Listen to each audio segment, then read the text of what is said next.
first ever WIFDIF Spirit of the Game conference. I'm excited to be joined on stage by a star-studded lineup of elite international players and coaches. Lots of gold medals on the stage. I'll let them tell you about it. Hi, my name's Rogacki. I'm here coaching the Open Men's Masters team, Fat Chili, from Melbourne, Australia. Hi, my name is Anatoly Vasilyev. I'm here playing for Russian team Lucky Grass. I'm originally from Russia, and that's where I started playing Ultimate, and now I live in Toronto, Canada, and that's where I play. Hi, my name is Tyler Kinley. I play with Seattle Sockeye, and we were at Worlds in 2010 and got second, and we are here competing for another World Championship, hopefully. My name is Katsunori Tanaka, Buzz Ballet's captain. I can't speak English anymore. My name is Carolyn Posner. I'm a volunteer at the tournament, and I will be providing language support, Japanese to English. And my name is Yuta Saito, and I'm Secretary General of JFDA. I'm here to support him in English. Thank you all for joining. My first question for the panel relates to your introduction to the game of Ultimate and the concept of Spirit. What I'm wondering is, how was Spirit first explained to you, or if it wasn't, how were you first exposed to it? And then how has your understanding of what Spirit is evolved as you've worked your way up from a beginner league or team all the way to the highest levels of competition? I started playing in 1999 in Brisbane, Australia, and it was first introduced to me as you need to know the rules because this is self-officiated, so you need to referee.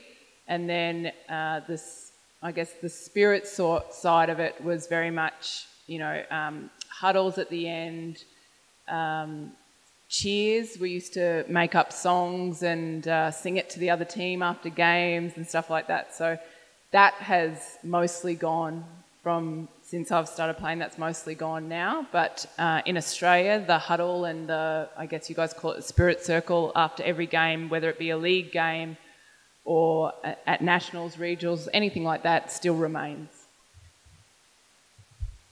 I started playing Ultimate in St. Petersburg, Russia, back in 1999. I was first introduced to this game by some Swedish players who were touring around Eastern Europe and promoting the sport in different schools, which I'm very thankful for. And I also got a chance, and I was very fortunate to play in Sweden and Czech Republic and also in Canada. The first time I started playing, the first year, the way Spirit of the Game was introduced to me is that you respect the opponent the way you respect your teammates, and this is the same way you respect the rules. And that it's self-officiated sport, and that you have to know the rules in order to play this game.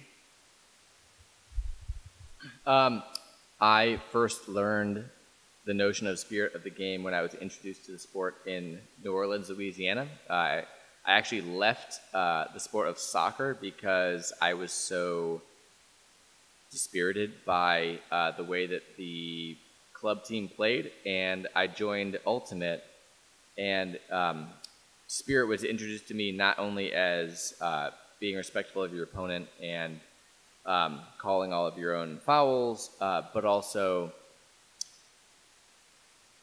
wearing skirts occasionally, dressing up in costumes, doing spirit cheers, and for me not wearing cleats for the first 2 months. So it has evolved substantially from that.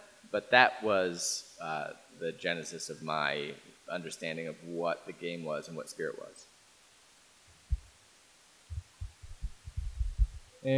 私が、アルティメットを始めた時に、7年前なんですけども、その時にはスピリットオブザゲームという考えは日本にはなかったです。So I first began playing Ultimate in Japan about 7 years ago, and at that point there really was no concept of Spirit of the Game in Japan. 初めて知ったのが前回大会のチェコのプラハの時で、そこから、SOTG についてチームで深く考えました。So the first time I was really introduced to the concept was at the World Games in Prague when I participated there. 日本の、トップチームとして、世界大会から、世界のチームから、SOTG を、学んで、今に至りますというふうに。So at that point, as the top team coming in from Japan, we were lucky enough to receive instruction and to learn a lot about spirit of the game from the other teams that we played against and played with. Thank you all for those comments. It's really interesting hearing the varied perspectives, not only in terms of the age or the level that you were first exposed to the game, but also how it's evolved over time. So extending that line of thought, I'm wondering, many of you have competed on multiple international stages, and just wondering if you can share with the global audience some thoughts on how Spirit may be the same or different at these international events.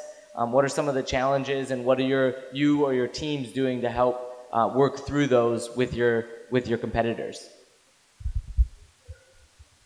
I think internationally, and as tournaments become more serious, I guess if you want to put it that way, I think the spirit of the game is taken seriously by the athletes, and I think it is very much something that is at the forefront.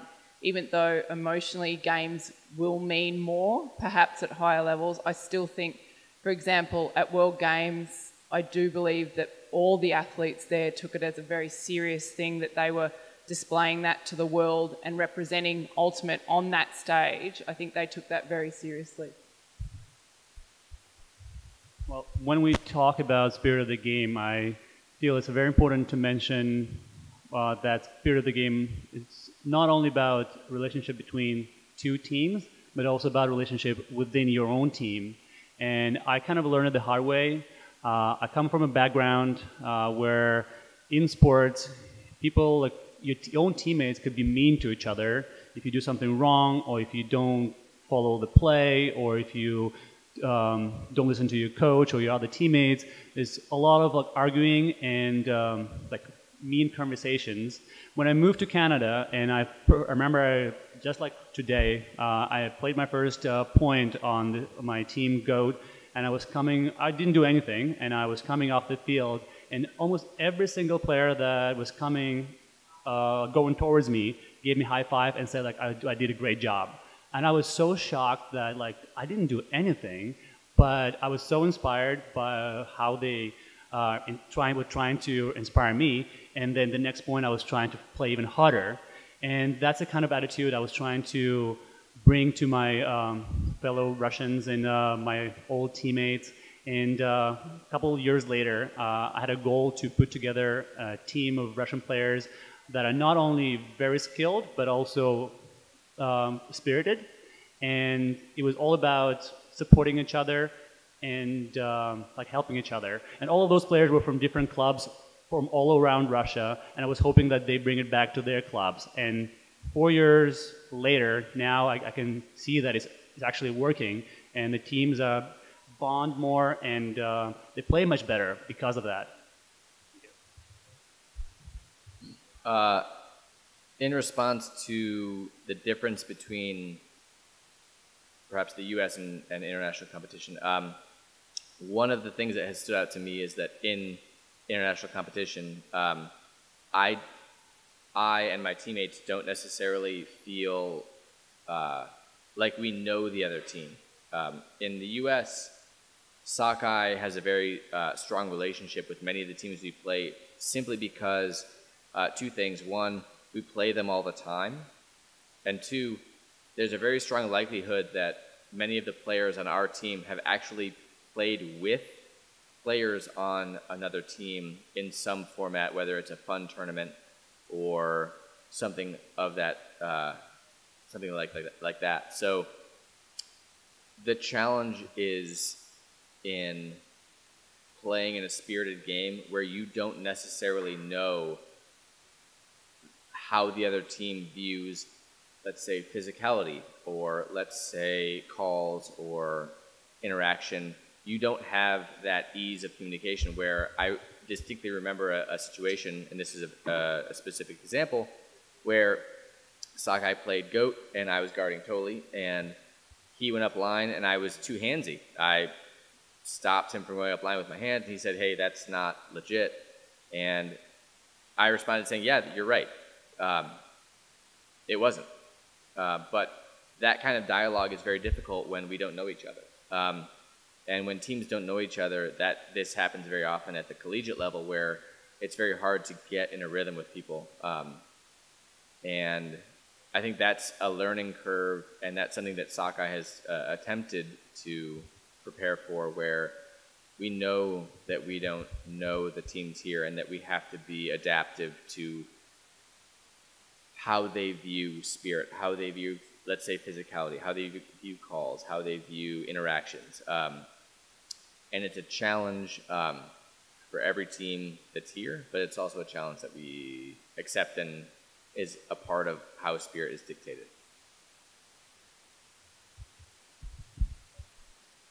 スピリット・オブ・ザ・ゲームが、国内とどう違うかということなんですけども、やっぱりルールが多少世界大会と、日本国内では少し、違うのかなという感じる時があります。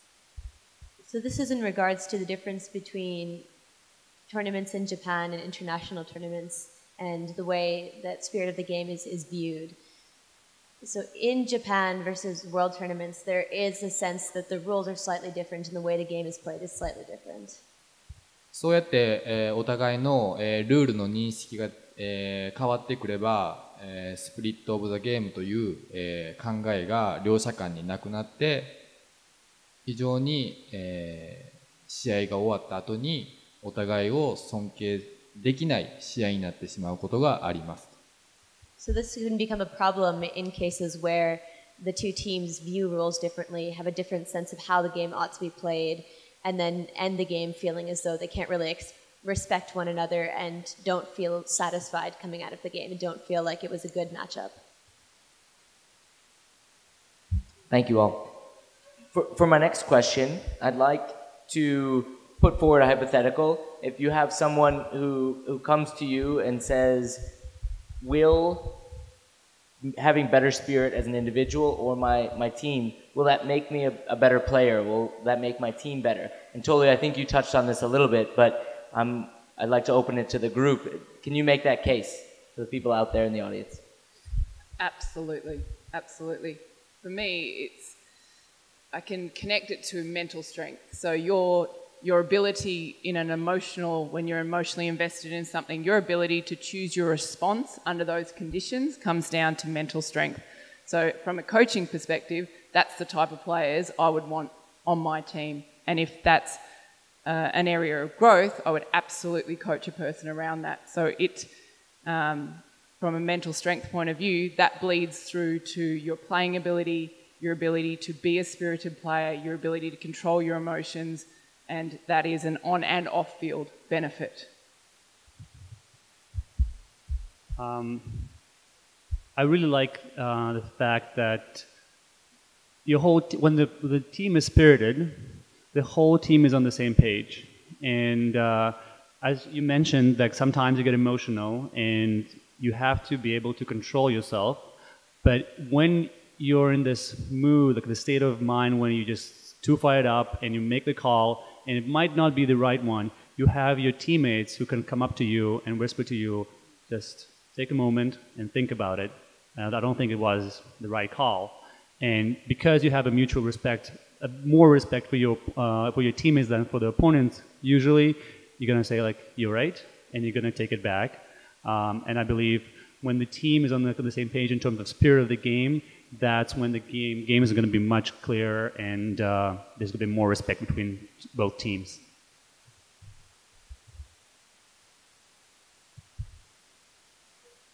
So Sakai has, at least this year, 3 tenets that we are trying to play by, and one of them is respect. And a part of that is how we interact with other teams when we have disputes about a call.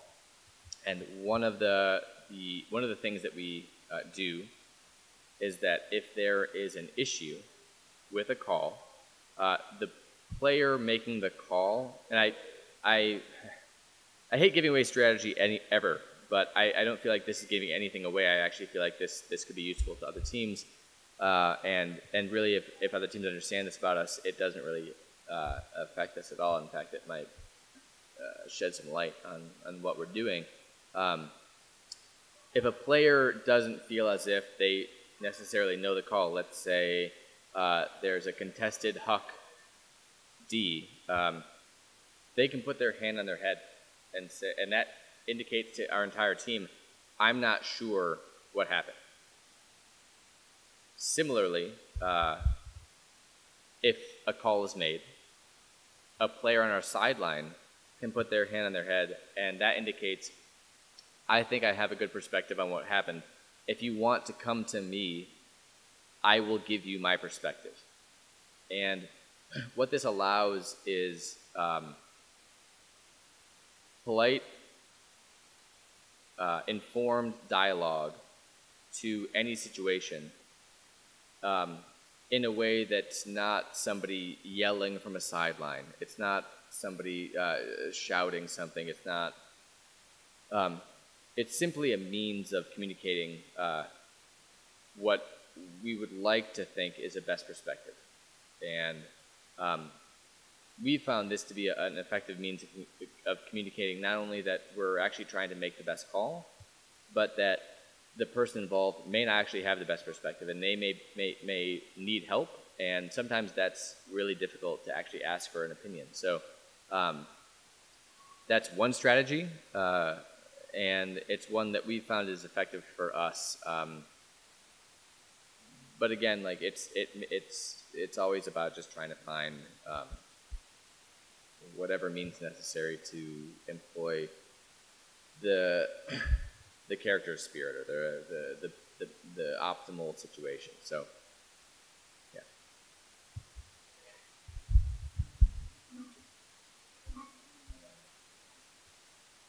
まあ、例えばなんですけども、私がファールという投げるときにファールというコールをしたときに相手がいやいや違うだろうというときが、たまにあります。So to begin with an example, you often have in Ultimate Games a time when you are throwing and you are called, basically a foul occurs, or one player calls a foul.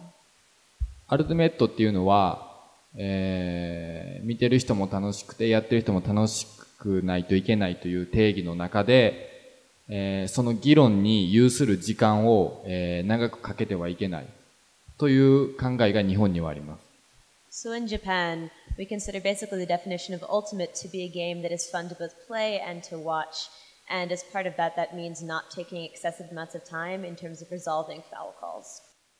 よってワンバックになったプレー、相手がちょっと納得はしてないんだけど、ワンバックするよというプレーに関して試合が終わった後に、個人的にプレーの話を、私は求めます。話しに行きます。So in cases where that means that the throw is sent back to the previous thrower, even in cases where you may not agree with that call and you may not agree with how it's resolved, it's good to let it be resolved, and then on a personal note you can go back to that player and go back to your opponent after the game and speak with that person and resolve it on a personal level and talk about what happened. そうやってお互いの、意識の差を、少しでもなくせるように、チームも取り組んでおります。And in that sense, you can improve yourself as a player, and sort of as a team, you can improve your strategy and skill. All right, that's all we have, folks. So I'd like to thank this group of esteemed panelists for joining us today and sharing some of their wisdom.